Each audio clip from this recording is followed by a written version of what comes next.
This time, on Graveyard Carz, Brody excels as an up-and-coming painter, making Will a proud papa. He's killing it, and I couldn't be more proud. Mark and Doug head to a massive Mopar wrecking yard to find an A-body for a Graveyard Dreams build. He specializes in Mopar only. But they discover more than they bargained for. Him and Dougie are just two peas in a pod. Those two are related, and most likely, in a very good chance, not from here.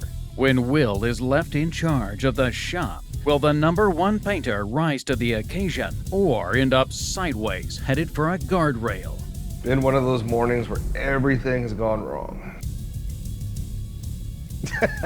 No, sir. Find out on this episode of Graveyard Carz.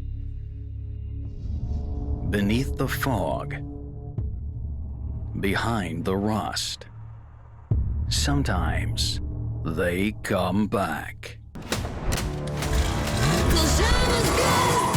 There's only one internationally recognized Mopar master, Mark Warman, joined by his friends, family, and dream team, the Ghouls. Nobody wants to take on the stuff that we take on. Reviving the past, 100% untouched survivor. resurrecting the icons of American muscle, We are the Shaolin priests of Mopar. uncovering stories, It's the baddest car we have here. and restoring dreams. The most iconic muscle car on the planet. Putting cars back where they belong. On the road.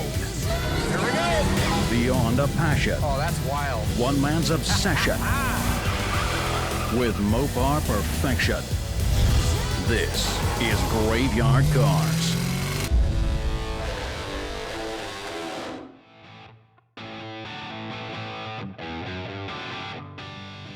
So today I'm going to be primering a 69 Charger converted into a Daytona. Growing up, you always see them in like movies and such. Pretty rare to see, so to be able to actually get to work on one is very exciting.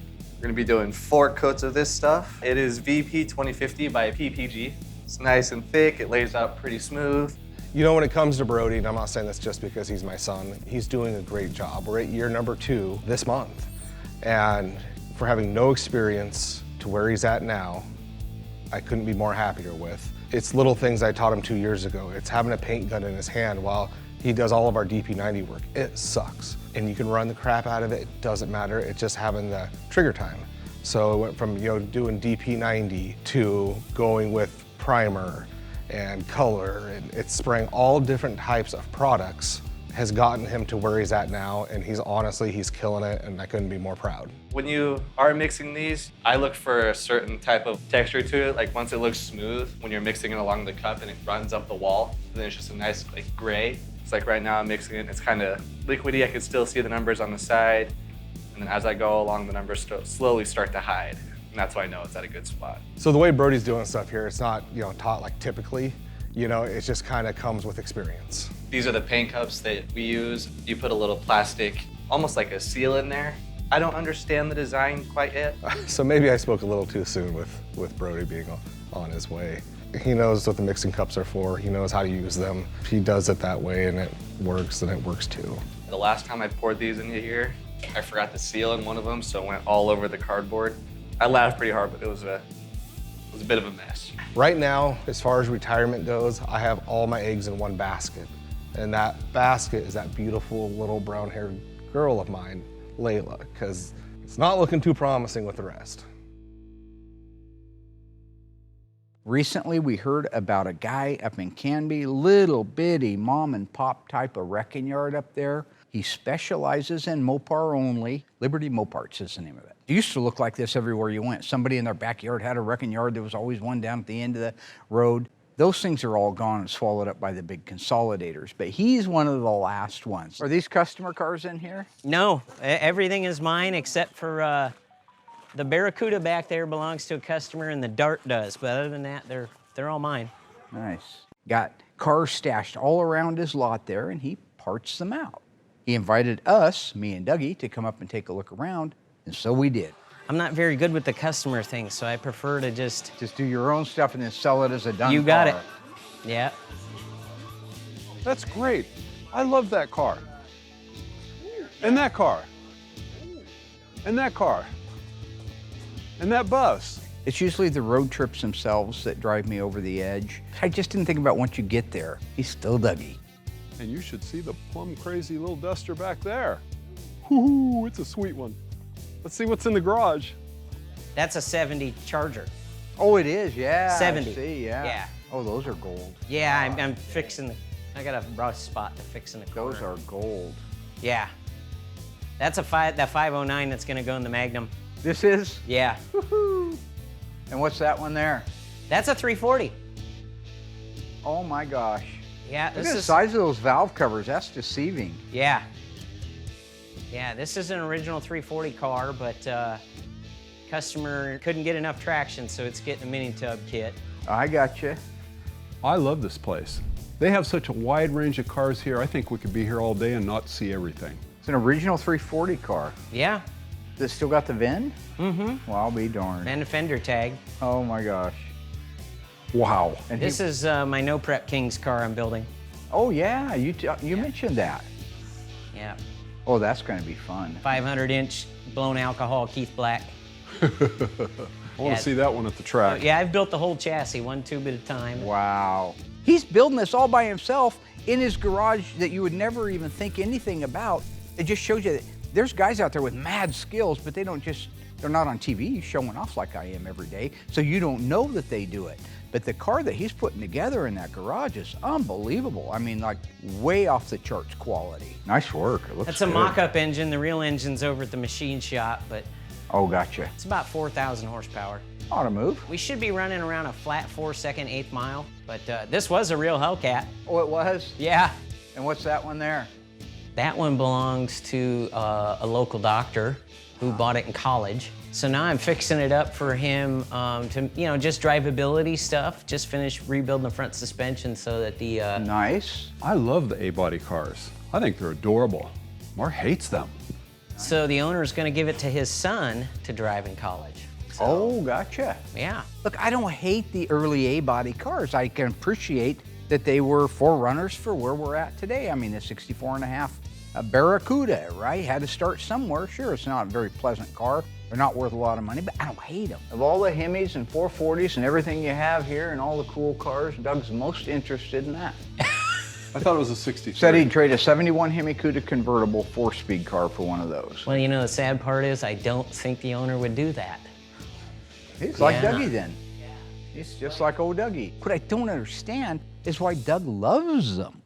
Like unnaturally loves them. And it could have something to do with where he's from. I don't know what the mass transit is on, say, Cybertron. Maybe that's how he got over to see all of his little relatives up there, is in a 63 Valiant convertible. I don't know. I have no idea. Right, despite my eagerness to talk him into it, I don't think he would do it. Did you see these hubcaps, Mark? Yeah, Doug, I did. I did manage to see They're those. awesome, aren't they? Yeah, they're Dodge Dart hubcaps. You don't see those every day. You sure don't. This is what I'm talking about. Martin's telling a story that's entertaining and worthy of listening. Dougie checks completely out. No longer cares what Martin has to say. He's staring at a $1 hubcap on a Dodge Dart GT from 1963, and he's mesmerized by it. Again, is it shiny? Is it the chrome? What is it that's dragging him to this? It certainly can't be the one of 80 billion hubcaps that were ever made. Just, if anybody knows out there, please write me. I'd love to hear the answer. I love that. But it's weird. It's weird, Arnie. When Look this at one that. came my here, it was so gosh. funny. It was in such poor condition maintenance-wise. It had a kitty litter box on the passenger floorboard collecting the coolant flowing out of the heater core. Yeah. Gotta soak it up, right? Nervous laughter, recognize that him and Dougie are just two peas in a pod. This is why 23andMe was even invented, right? So you could find out that those two are related, and most likely, in a very good chance, not from here. And I'm not talking about my zip code. Don't see too many 63 Dodge Dart GTs No. either, do we? Or at least or convertibles for that matter. Right. Laws, no. I'm sorry it's a convertible. You can keep it. M-O-N, that spells no. Yeah. This a customer or you? Nope, that's mine. You 383 car? 440. 440 car. Yep. Is it an RT? It is. Oh, okay. I didn't see the badge. The 69 Charger RT 440 automatic is an air car. It's a pretty darn good, complete car. It's just fun to see those still out there. The ones we see are usually completely restored or not drivable. But one like that is really nice to see still out there. So I drug this one out of the California desert. It was sitting pretty much the way you see it with no wheels. So it was sitting on the ground, no interior, no engine transmission. So I just grabbed what I had laying around here and put it together, and we ended up with a car. Getting there, huh? Yep. So Nice. it runs and drives, just the way it is. That's the way they should be. Yep. Run them and drive them, baby. You know, when these cars were built, they were never destined to be multi-million-dollar collector cars. They were transportation. And then, you know, all these years later, they're worth so much money. They have a lot of sentimental value to people, and so they're putting a lot of money in them, and now they're pretty unattainable. It's nice to see a guy like Martin. He kind of represents, if we could go back 40 years ago, what we all might be doing right now. We do donuts and gravel parking lots. We do whatever we want with this thing. You know, beer cans rolling around on the floor. Live like it used to be. Yeah, absolutely. I'm with you. Doug, you with him? Hell yeah. It's also an original AC car and Q5, and that's what I was talking about with it had a black vinyl top, black stripe, but rocker moldings. And the rocker moldings came with it, but I took the one off because it was about to fall off on its own. Pretty cool. But you know, as rust-free as this car is, no rust in the floors. Trunk floor still gone. You know? Yeah, isn't that something? I swear Mopar sprayed salt on the floor of the trunk before they shipped them. Makes you wonder why they had rust when they were 3 years old. Yeah. I mean, it's impossible.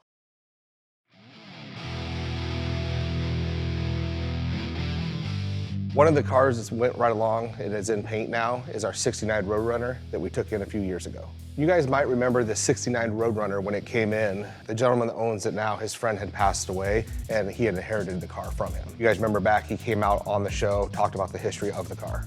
This was his car since high school, and a vision of his was someday to get it restored to the degree that he wanted it to be. And he was a perfectionist. That's why I sought out this shop to make his dream come true. You know, COVID affected everything. It's slowed down the dipping process, the parts process. It's just slowed a ton of things down. But we got it out there, got the car dipped, got the car back, and you know what? This is a really solid car, minimal rust, very good car to start with. When you get a good car like this, it goes quick. We got it right out to the mudroom. The body guys nailed it, got the car done right away for me, and then that's where me and my team jump in, start doing the priming, blocking, painting, all that fun stuff.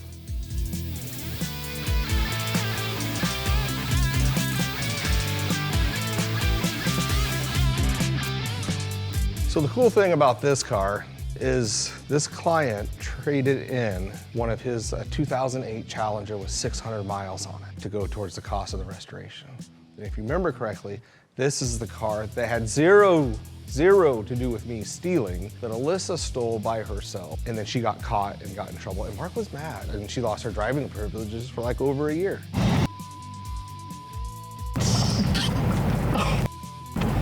You know good and well I told you not to drive that car. And that was the most uncomfortable I've ever been working around Mark later that day. It's for real. Yeah, he was that mad. I went home early. Yeah. So when it comes to painting these cars, you know, from 1968 to 71, I have done, I think, almost every color. I mean, because we're only Mopar. But on this F5 medium green, this is the first time I've ever sprayed this color. And, you know, in the shade, it really is a dark green. And then when the sun hits it, it's a really light green. It's a very odd color.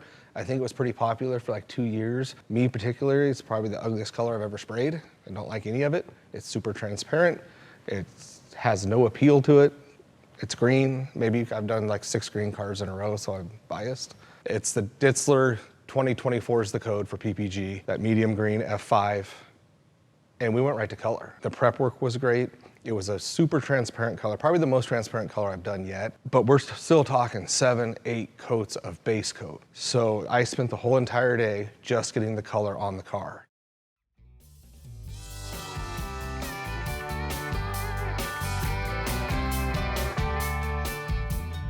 Doug, would you like to have this car right here? This one here? Yeah. Yes, I would. Nice. I like it'd be this. Perfect for you, wouldn't it? It would be perfect. Does it have air conditioning? Not currently. Yeah. It was born with it, but it's gone. Okay, we can fix it, right, Mark? You know what's funny, Dougie? If you reached in right now and turned that key, that sucker will purr like a kitten right now. That's a slant 6. Yep.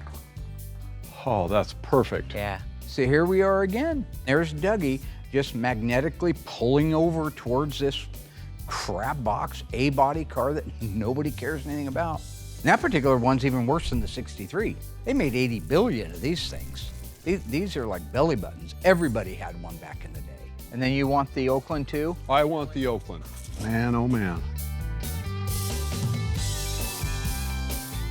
This one belonged to an old lady out in Scappoose. Her family finally pulled the plug wires off of it, said it quit running to stop her from driving it. Oh, really? Yeah. These original? Yeah, it's original paint, original trim, original rust. All right. Little 4-speed RT, huh? Yeah. Look at this, Mark. Had a 360. Yeah. That'd be a 4-speed perfect car manual. for you, Doug. Got strange taste in cars, my friend. Mark likes Ram Chargers. I used to. I know I like some weird stuff in cars, and it drives Mark nuts. But you'll see, Mark likes some oddball stuff too. 1 year only half door. Yeah. 74? Yeah. SE. It's a good one. Chevrolet had the Blazer, Ford had the Broncos, so Dodge had the Ram Charger. The one that he has up there is a Plymouth Trail Duster, much rarer. They made very few of those. And the one he has up there is the first year edition, the 1974. We opened the door and it had the window frame with it. In the very beginning, they left the window frame attached to the top, and then they had the main part of the door, upper door frame by the vent window in halves like that. Interesting. Yeah, so when you open this thing up, this stays here, and then this is still part of the top. Yeah, that is, I bet you get a pretty penny for the doors and that roof. Yeah, it's gonna go to a fella in Spokane now. Gotcha. I don't usually mess with anything outside of 68 to 72, but you know, when stuff comes along, do what you gotta do, right? Yeah. Well, like this one, I had an open spot on the trailer and a guy gave me a price that was right. It runs and drives, so. Wow. Doug, you like this little car? 70 Swinger, 318, runs and drives, needs brakes, fuel system, and electrical to be reliable. I think you ought to buy this old pot liquor. Sounds like There a you lot go. of work. I think this little pot liquor would make That's you a some good old car. school with the blue anodized Moroso Yeah. valve covers and all. Yep, Nice. that's some old school stuff. Yeah. This screams 1986. It's so amazing to me, after all these years and with the internet, that there's still these pockets of cars around. When you walk around this guy's property, it's amazing. Barracudas parked under trees, car bodies all over the place. The guy even had an old school bus. I think that these little field trips are great reminders of what we used to do and why we do what we do now. So when you look at these little cars in the trees, you'll see the 72 to 74 Barracuda. I don't know what it was originally, if it was a real Cuda or a Barracuda. But the easy way to tell on that car is the big round taillights, which makes me have to tell a story. Doug had a 1970 Barracuda lemon twist yellow, beautiful little car, 318 4-speed, air conditioning, white leather interior, was a Grand Coupe. It's just cool stuff. And of course the 70 taillights go lengthwise. He needed a trunk lock replaced in it. We were just kids, so he went to see my Uncle Wayne, the original hater. Long before there was any of this player haters ball crap, Wayne was one of the original haters. He'd hate on something just to hate on it. So he put Doug's trunk lock cylinder in his Barracuda. Doug takes off, I'm still there with my Charger. I said, hey, what do you think of his Barracuda? Piece of crap, hate the taillights. That's my Uncle Wayne, one of the original haters. He wanted all hot tubs cold. I'd like to show you Trauma, if you got a minute. Trauma? Trauma, that's what I call my car. Okay. It's kind of like your Phantom Cuda thing. Oh, I got you.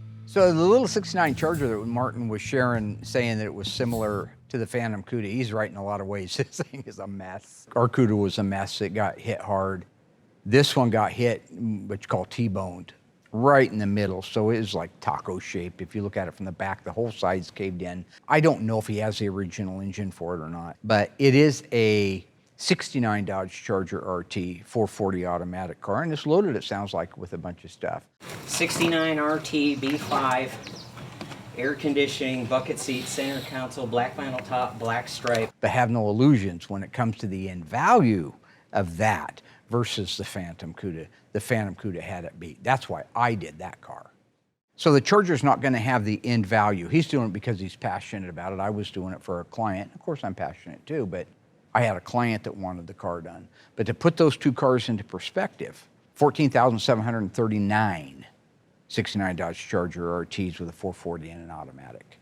108 446 barrel 4-speed 1971 Cudas made. So the end value, you had it there with the Cuda. But his car will end up taking almost as much work as our Phantom Cuda did. And I know he can do it. I've seen his work. So what primer did you use on the Charger? VP 2050.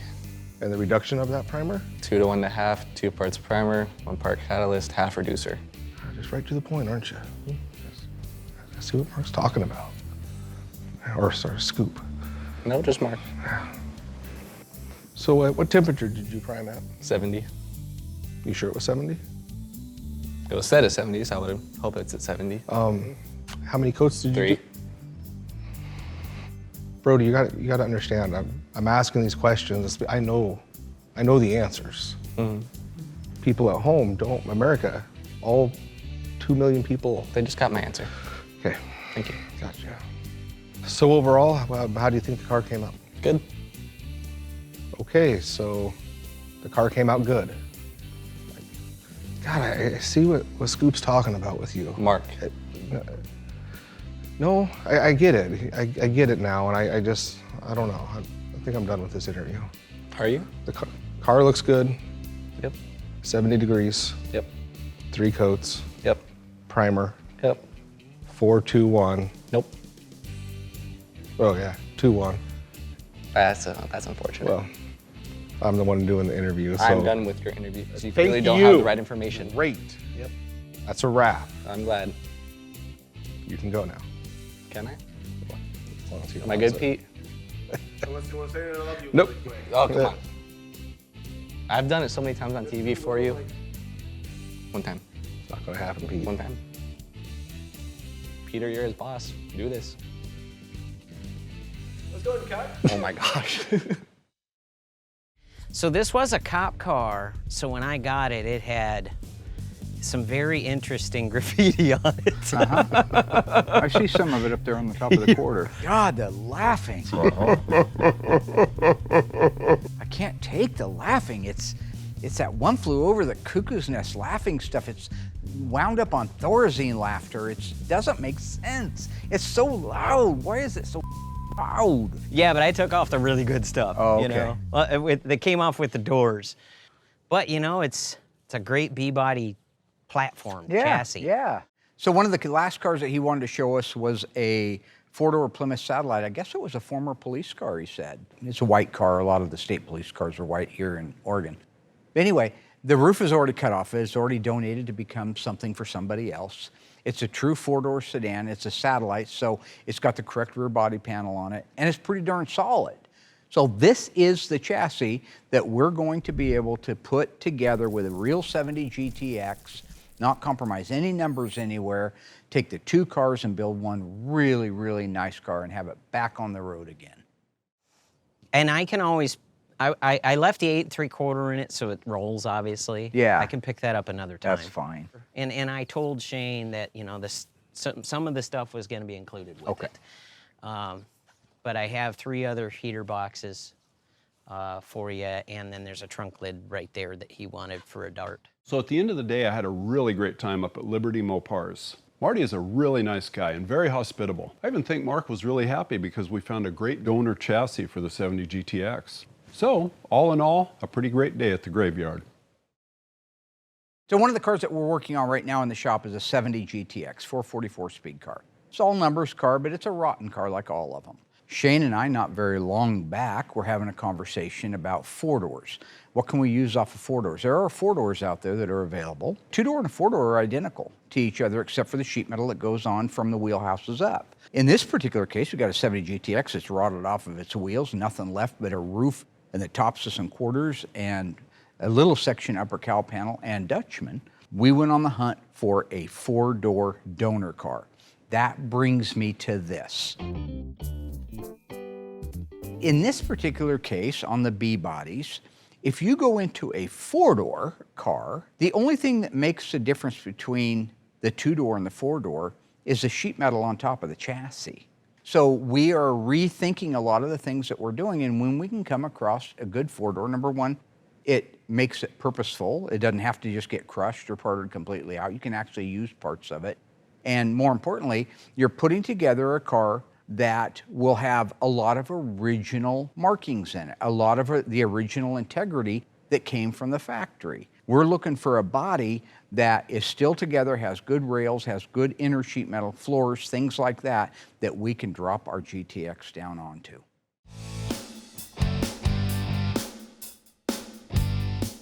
You know, when you see this car going down the road on the back of our rollback, you would probably think they're taking it to the crusher. Most people would take it to the crusher. But you have to be able to see the diamond in the rough. You have to be able to see the end product, and that's what we have crafted over our years. And what I put together in the way of a team is don't walk past anything and say, oh, it's garbage. You can save it all. Is the money there to save it? Is the client there to save it? Do you have the passion to save it?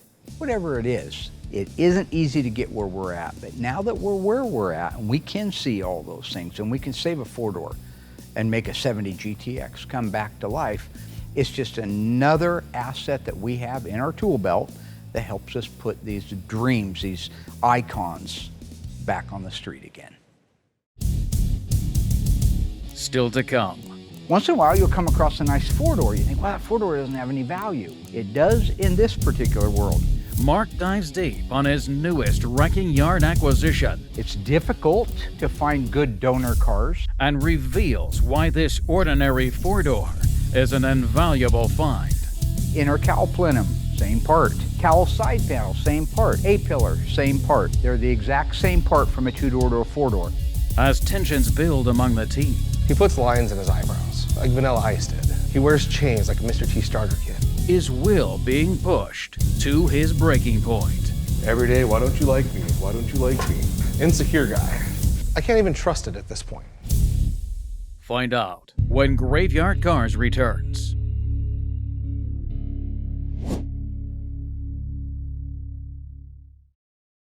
You're gonna say it. I'm telling you what to say. Okay. What are you gonna say? Remember, folks, we read fender tags from bottom to top, left to right. Yeah? No? Yep.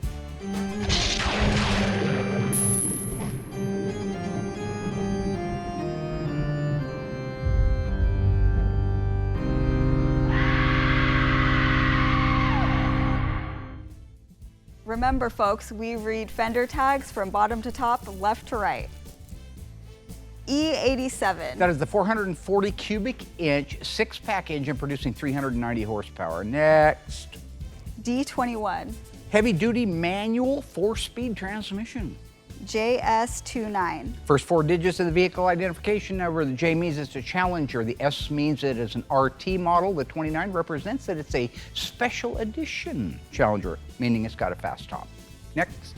V0B. Victor Zero Bravo. The V stands for the 446 pack again. The 0 represents the model year of the car, 1970. And the B represents the assembly plant, which is Hamtramck, Michigan. 205606. The unique serial number only to this car. Next. Jumping up a line? If you want to. EV2. We could do the same line again if you want to, too. It's up to you. EV2. Exterior body color, Hemi Orange. HRX9. Hotel Romeo X-Ray 9er. That represents a black leather bucket seat interior. 000. One-piece interior door trim panel. C02. Scheduled production date, build of the vehicle, which is December 2nd, 1969. 140607. That represents the shipping order number, which is unique only to this car, which, by the way, you'll find it on the window sticker, the fender tag, and the broadcast sheet. Next. V1X. Victor 1 X-Ray is the black vinyl roof. A34. A34 is a super track pack representing a max cooling system, a Dana rear end with 4 10 gears and mandatory power disc brakes in the front. Next. A62. A62 is a rally instrument cluster which also features an 8,000 RPM tachometer on this model and standard on all RT Challengers. Next. V51. Power disc brakes. And C16. Center console. C26. C26 is the unique overhead consolette, standard on all special edition model Challengers, has 3 warning lights.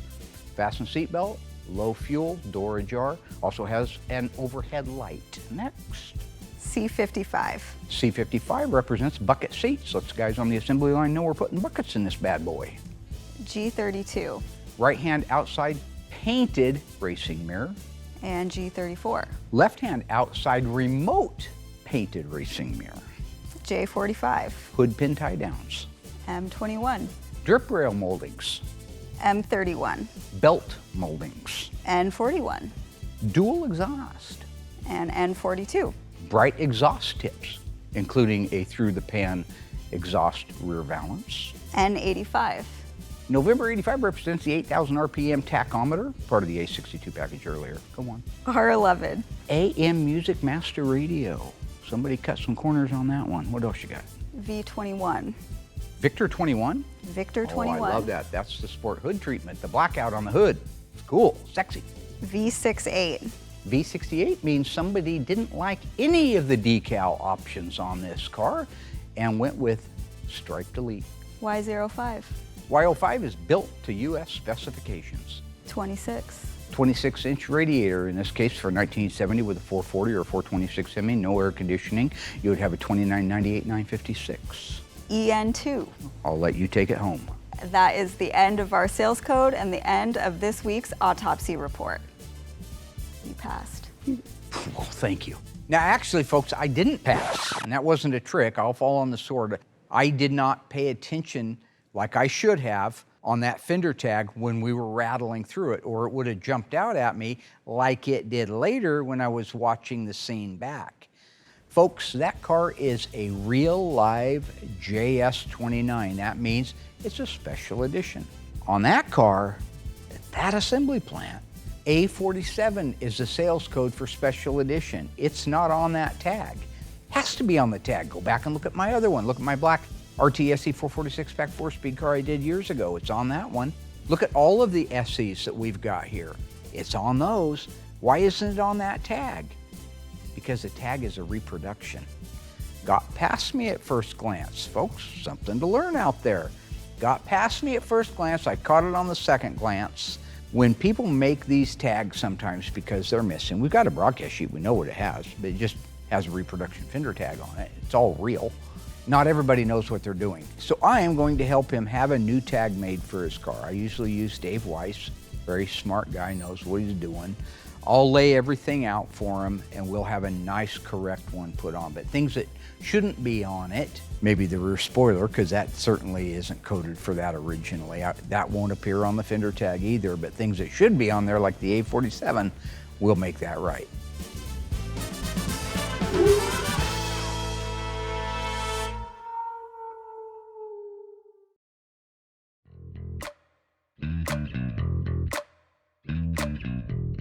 All right, so once we got back with the four-door donor satellite, I turned it over to Shane. Shane went around it like he did on our convertible that we just did, this convertible CUDA, and marked everywhere that he was gonna cut something because we don't want to spend money dipping it if we're not gonna use it, and specifically saving certain areas that we are going to reuse.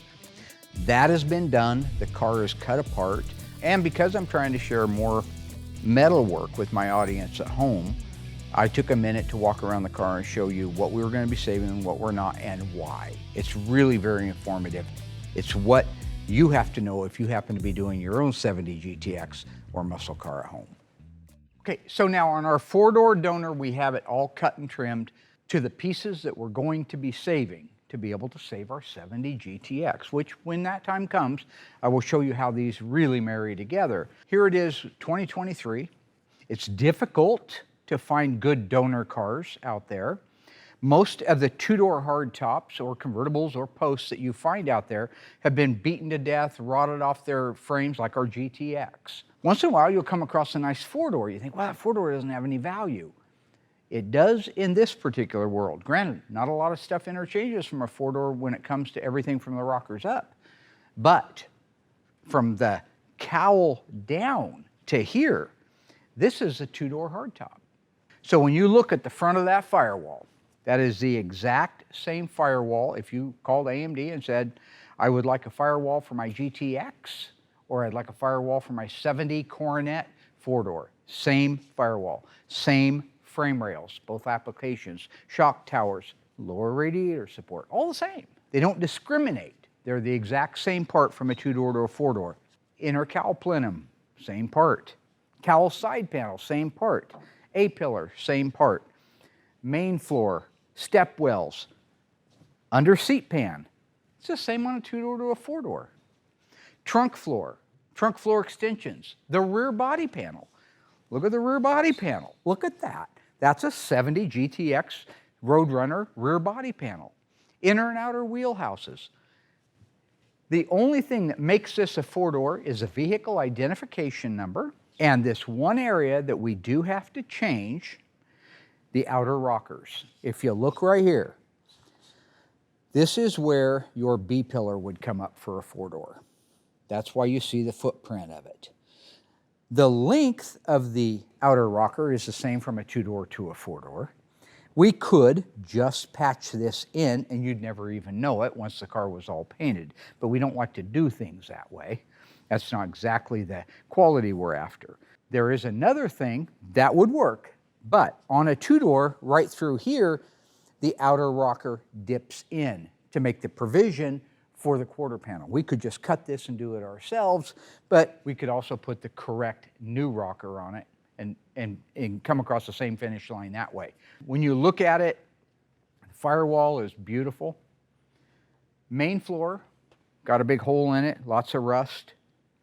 Step wells, both sides, we're going to replace those. Under seat pan's beautiful. Trunk pan we're going to replace. Trunk floor extensions we're going to replace. And a section, if you look, both of the outer wheelhouses have sections like this that we'll put in. But what we've gained is about 15 to 20 different components that you'd have to go out and buy individually, weld them together.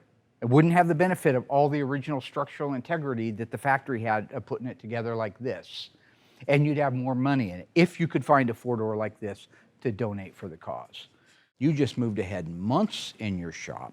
You've done the customer a favor by doing it this way, because now that person can raise it up in the air and see that every spot weld is factory, every marrying joint is exactly the way the factory did it. There's the motivation behind it.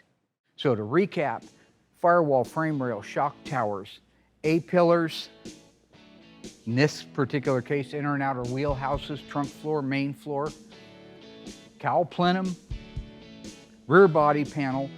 When it comes to the things we have to change, though, that make this a 4-door, you'll see there's no Dutchman panel on here. That Dutchman panel is different from a 4-door to a 2-door. So we will be putting a new one of those on there. Same thing for the trunk rod braces. These two pieces right here, they are different from a 4-door to a 2-door. Everything else, we will be replacing things like a floor and the step wells and the trunk floor because of rust. But if it was mint, we wouldn't have to. We would bring that GTX, everything we've just as carefully trimmed off of it, in, plant it down on this, and you would think this whole thing started life as a 2-door hardtop 70 GTX. That's the point, how valuable the 4-door sedans can be in today's world, and how much time you could save if you found one like this and knew what you were doing.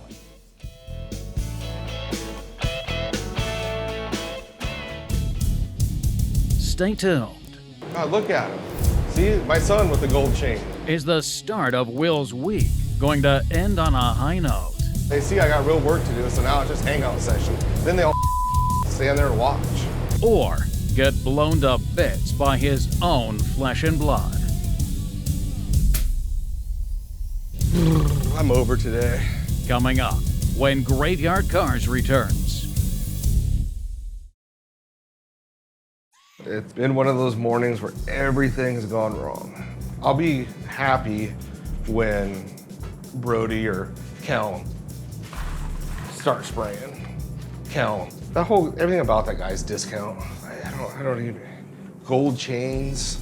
So with all those great things I just said about Kel, there are some drawbacks. First of all, and hopefully you guys can get footage of this so you people at home can really see it. He puts lines in his eyebrows, you know, like Vanilla Ice did. He wears chains like a Mr. T starter kit. And even me not knowing I was filming this morning, I was out front watching him pull in. I'm like, dude, is your seat broken? What's the matter? He's in this beat to crap Infinity. He's got this gangster lean over as far as he can. He's got this loud stereo that sounds horrible. So you put all that together, on top of the fact he loves Freckles, he loves Mark. So I can't even trust it at this point. Lines in his eyebrows, dressing like me, every day, why don't you like me? Why don't you like me? Like, dude, I do. You never say hi. Hi.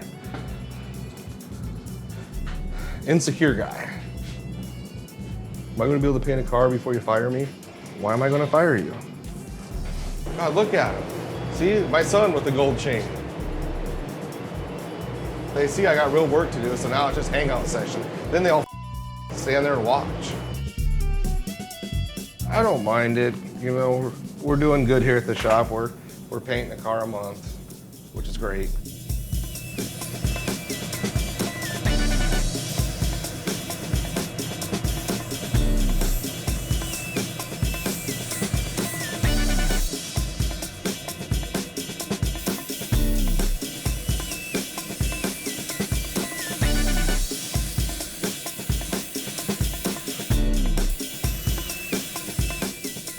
So I was getting everything ready like I normally do to clear a car, and the air adjuster valve on my gun kind of froze up when it worked yesterday, which usually means one of my helpers used it after I went home or something like that.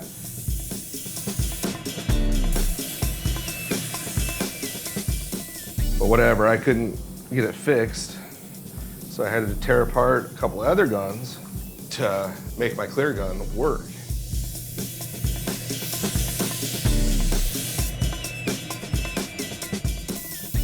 And it's a big car. No vinyl top, transparent color.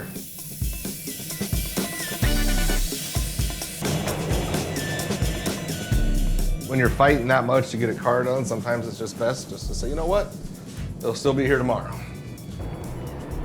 Ugh.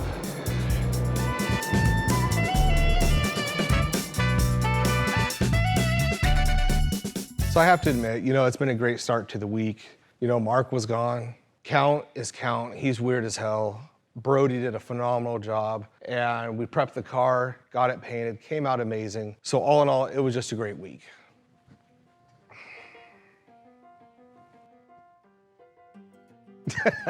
No, sir. I know what that means. I'm out.